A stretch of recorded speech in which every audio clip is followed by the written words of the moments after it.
Hey, what's up there, everybody? Getting start a little bit late today. Um, Probably will post this tomorrow, but I'm gonna give you just a little bit, little touch of it. We're not gonna talk any football. We're gonna talk about addiction. Okay, that's where this podcast is eventually gonna lead to. Pretty much about we're gonna focus a lot on addiction, especially for this month of November, and I've had my own struggles with it, and know a lot of people that have, and but it's something that you need to get off your chest. I mean, I don't care what anybody says. There's definitely, there, in my opinion, I say there's two kind of addicts. One is somebody that escapes. Okay, they get, they take things to escape. Um, you know, I've been there, done that. And then there's people that chase a high, that just chase the feeling, and been there too. So, you try to say there's two different kinds, but basically they both fall into one. There's no doubt about that.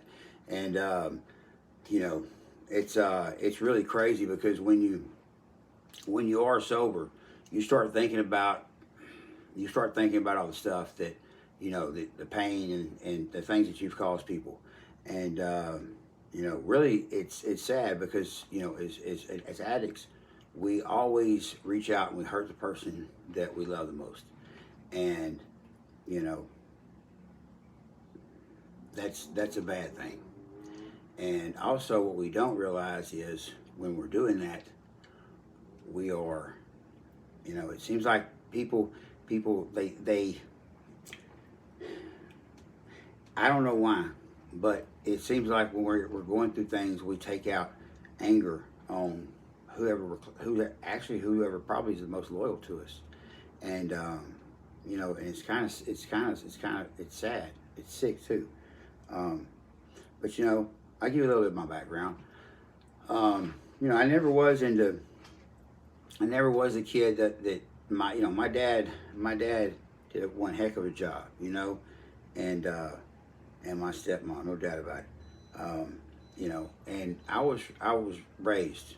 I mean, I spent my life chasing a game. I was not a drug. It wasn't me. You had certain kids in high school, and I'm telling my 14-year-old right now, this is the kind of kid that stay away from. This kind of kid, blah blah blah. And it's crazy because I don't think I realized it until I was probably 30 years old. And it started out like any other kid, I guess, or any other person, with alcohol. And I'm sure I was a teenager, but it wasn't out of hand or anything. It was just, every now and then slip around here and there. But it's a lot different, when you wake up in the morning though, and the first thing you think about is that. And I told somebody that was very close to me, very dear to me, I said, one thing about it is, if you go out, a normal person goes out on the town, you say you have a good time, and you're going out, you're doing this, you're drinking, you're doing whatever. And the thing is, let's say you go home, you go to bed the next morning, okay, both of you wake up, whatever. I'm just using this as an example. And so I guess say it's a couple or a married couple, whatever. And anyway, it doesn't matter. But both of you wake up, and one of you starts talking about, what do you want for breakfast, or what are we going to do for the day, whatever. But you know what? The other person, their mind is focused on one thing only, and it's to catch that feeling that they had from that night before. And you wake up in the morning, and it's like, you're not even hearing what this other person's saying. You're just like, you just know that all of a sudden it's like you want to go back on that magic carpet ride. And it's a real thing. It's a real thing. It has by far cost me. I'm a guy. I'm a doer, not a sayer, no doubt about it. I think I've proven that. But I self-sabotage. I have pretty much everything that I work for. It doesn't matter what I'm running after, what I'm trying to catch. I catch it because I believe I can. I think that's my faith. I don't think I know it's my faith. You know, I believe it. Somebody was like, I got a little pinch for a while on some stuff, if it's financial, whatever. And they'll say, why don't you don't even act like you care? No, it's not that. It's because I have the faith in it. But what I will tell you is, addiction hits everybody though, and when it hits you, and it's not just you, it's your family, it's everybody. I know this is sound like it's like a broken record, but my story is I'm not gonna sit here and say it's real unique, because we'd all say that everybody's story is unique. But it's good to come up. It's good. It feels good to get it off your shoulders. And who gives a damn if somebody judges you? I mean, I don't. I mean, we all have a fault, and as the Bible says, why take the log? Why try to take the log out of my eye?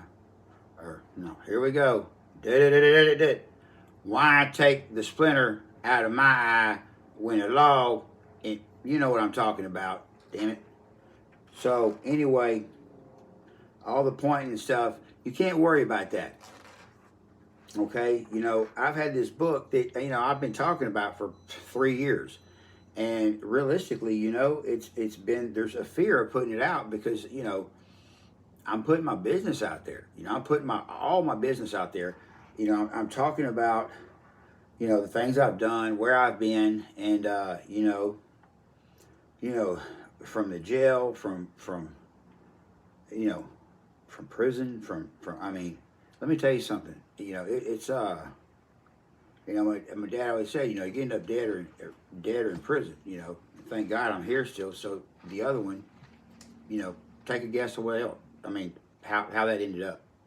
So I'm sitting here at 52 years old and look back, and I've lost a lot of friends that that it's crazy, because I have survived a lot of the stuff that they didn't survive. And it's normal to question and ask God, why, maybe. And all I can figure out is, I'm supposed to spread the testimony with everybody. So that's what I'm gonna do. And I have some speaking engagements coming up, and we'll let you know when that's gonna be. And right now, it's like this is the time that I've always said I was gonna wait till I was 8. My son was 18, and I would tell him then. And we went to go on a submarine.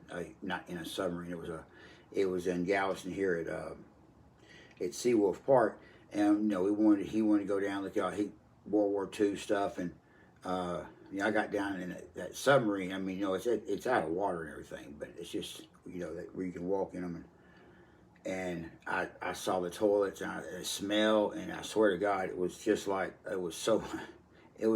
being in jail or in prison. It was, and I started having a panic attack. I felt like I was closed in, and I took off beelined up these stairs. And I'm gonna tell you something, hell with getting a submarine.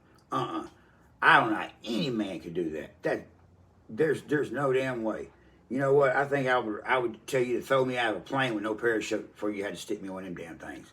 But so I go running up like there's basically these two ladies, probably close to 80, and there's a dude. But good thing is he weighed about 320, and so he kind of was a cushion. But I like flipped, and I just beelined it, knocked him down. Unfortunately, God bless them, they're okay too, though. Poor ladies knocked them down, went up the stairs and started hyperventilating.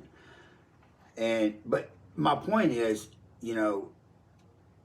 all that leads back to whatever addiction I had, whatever addiction, and so right then my first reaction was, you know what, and I have them prescribed. Go take a Valium. Go take a Valium. Go take it. You need to take 2, because you're freaking out. And I have I have somebody that's somebody I was with for quite a while that's very dear to me. But anyway, I saw how they would handle stress and stuff, and they'd face it. Get up in the morning and be extremely nervous about certain things, but go and face it. And then, you know, that made me realize that I said, you know, I'm weak, man. I'm putting a Band-Aid on this because, you know, I'm anyway, there's so much of it's mental, but at the same time it's not, you know, because like I was talking about, the two people, you know, one of them wakes up thinking about what they're going to do for the day. The other one wakes up and they're seeking that high again. I mean, they're willing to do whatever it takes.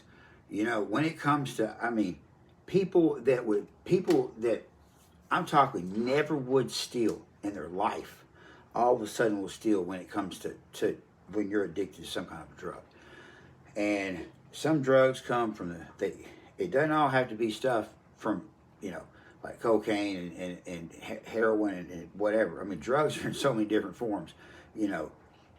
I mean, realistically, the worst are the pharmaceuticals, and that's what got me. And you know, and it starts out with one thing and it leads to another, you know. And you know, I've had some people make some comments to me, you know, I guess maybe, I don't know, maybe a couple years ago, but it said, you know, man, you was doing your teeth a certain way, or you were doing that a certain way. It's like, man, I've been straight for, you know, X amount of time, and it's like, you know, I'm still, why am I still? Well, you know what, you put that image in people's heads, and when they have that image, it's not going to leave. I mean, you can't expect it to leave. But what you can do is you can embrace it, and you can go out there and you can help other people that have suffered from it. It's not like you just suffer and then you get over it. I mean, it's a lifelong thing, and you know, it's a strong thing. It's a strong thing, and I'm not gonna get to too much detail. I'm watching the time on this, and you know, I want to keep this short. Just to kind of say for the week though, this week is all about addiction. So look, if y'all get a chance, watch it, you know, because, you know, I tell a little bit about my stories. You know, I kind of got lucky, you know, and I played a little football, made a little something, nothing to brag about, trust me. But you know, got into the music world. It's crazy, you know. Things things would go well, and you know, but before I know it, you know, I've got a $20,000 a month habit, you know, on opioids, and you know, and you don't think right. You're not in your right mind, you know, and then to mix them with so much other stuff, and now with the fentanyl out, you know, a buddy of mine's son, you know, died a couple of years ago, and you know, the kid had he had his whole life ahead of him. You know, he was at Rice. You know, he was probably going to get shot at the NFL, and you know, he got. It's sad. It's just a bad story. But anyway, you know, the thing is, all these people are buying stuff from the street, and man, I mean, you might as well play Russian roulette, because you don't know what you're buying, man. You don't know what you're buying. I know for a fact that, you know, I owned a gym, and you know, I always tell people, oh, I was a functioning addict and stuff, and you know, we all think we are, you know, but you know, there's nothing wrong with admitting that, you know, and there's people, there's so many people that can relate to your story if you are. I mean, it comes in all forms. I mean, you know, the guy that leaves Wall Street, goes home and stuff, you know, it has a drink. Okay, one leads to two, you know, stressed out. I mean, they're so, you know, and then you got triggers. You got triggers. You know, my ghostwriter on my book, you know, he's in his early 70s, and you know, he's a retired college professor, and he said, you know, he used to be addicted to heroin. And he said, you know, it's crazy because when I get my blood taken, you know, I literally sit there and I stare at it, and I go in another world, almost like he loves it. And you know, and he's been clean for 40 something years. So you know, let me tell you something. All the songs, man, I love what Jelly Roll's done, man. And the crazy thing about it is, you know, when that kid, he's not a kid. Yeah, he is too. Okay. Anyway, he was like 19 or 20 years old. And anyway, a specific rapper had done some stuff. And then, anyway, it was in Memphis. And we actually had a little brush where we did a little music. He was a rapper. And there were so many guys. Everybody's changed. Everybody's gone different ways. Anyway, but I love what he's doing, and he's just taking control, and taking control, and he's really sticking up on this stuff, and he's real. He's as real as they get. But anyway, I'm gonna stop right here. I'll talk more about everything. This is something this is my life. Besides being a sports agent, these guys. This is my testimony, and this is what I'm here to do. That's what I'm going to be doing. In my opinion, what God wants me to do the rest of my life is try to help people that are going through what I lived through. And it's still sometimes I wonder, how come I lived through this and so didn't. But anyway, we'll and no, when I act crazy on here, I'm not on something. So I already know, trust me, that computer screen is shut down some, but there's a phone right there where I can see some stuff coming up. No. Anyway, that's just, yeah, I am a little bit crazy sometimes, but no, that doesn't mean I'm on anything. I wake up with a daggum torpedo ready to go. So, you hear that? That's a call. I mean, I'm going too late. You're going too long. It's supposed to be a fingernail. Hell, I don't know what that means. A couple fingernails. All right, look. Till then. Thank you for tuning in. Look, we're going to get on this week. I'm going to have some people. We're going to have some good people to talk to.